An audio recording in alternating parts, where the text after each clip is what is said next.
आता पातेलं ठेवलेलं आहे चुलीवर, त्यात आम्ही तेल टाकून घेत आहे। हे आम्ही महाप्रसादासाठी 30 किलोची डाळ खिचडी बनवत आहे। आता त्याच्यात खडे मसाले टाकले जातील।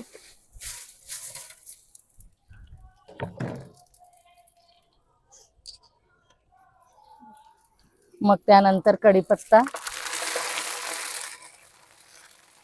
मग त्यानंतर खूप सारं कांदा टाकलं जाईल।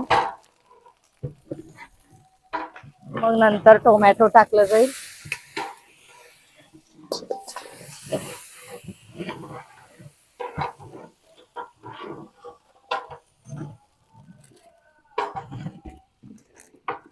मग त्यात सांबर मसाला,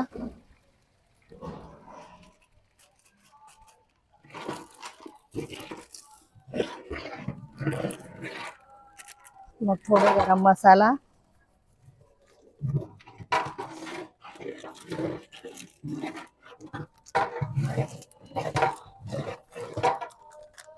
त्यानंतर पावभाजी मसाला टाकला जाईल।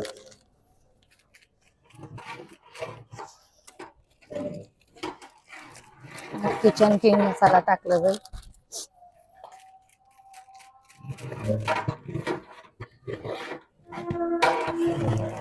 मग नंतर धने पावडर टाकलं जाईल।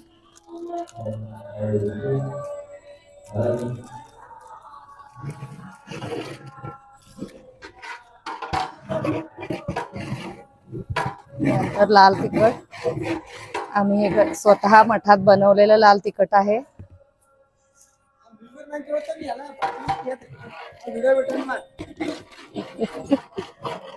त्यानंतर हळद टाकलं जाईल।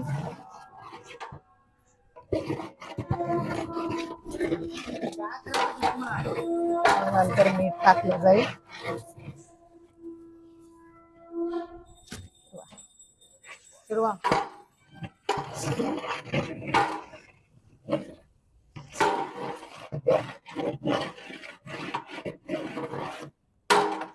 आता त्याच्यात डाळ ओतलं जाईल।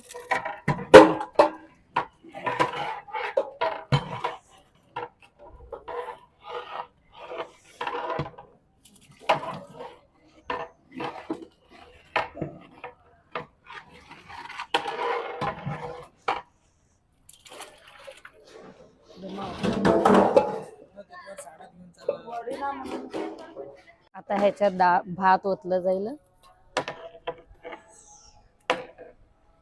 मी आता डाळ खिचडीसाठी फोडणी बनवून घेत आहे। ह्याच्यात तेल आणि तूप घातलेलं आहे।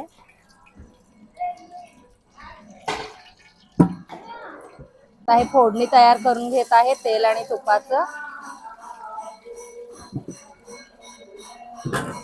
आता त्याच्यात जिरे मोहरी टाकली जातील। मग खूप सारा कढीपत्ता, मग नंतर त्याच्यात बॅडगी मिरची टाकले जातील। कलर येण्यासाठी बॅडगी मिरची टाकलं जाईल।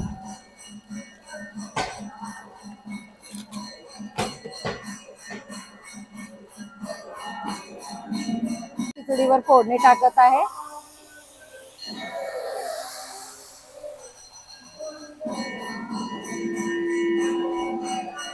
मग हा झाला आमचा डाळ खिचडी 500 लोकांसाठीचा महाप्रसाद रेडी झालेला आहे। या आता सगळे नाश्त्याला।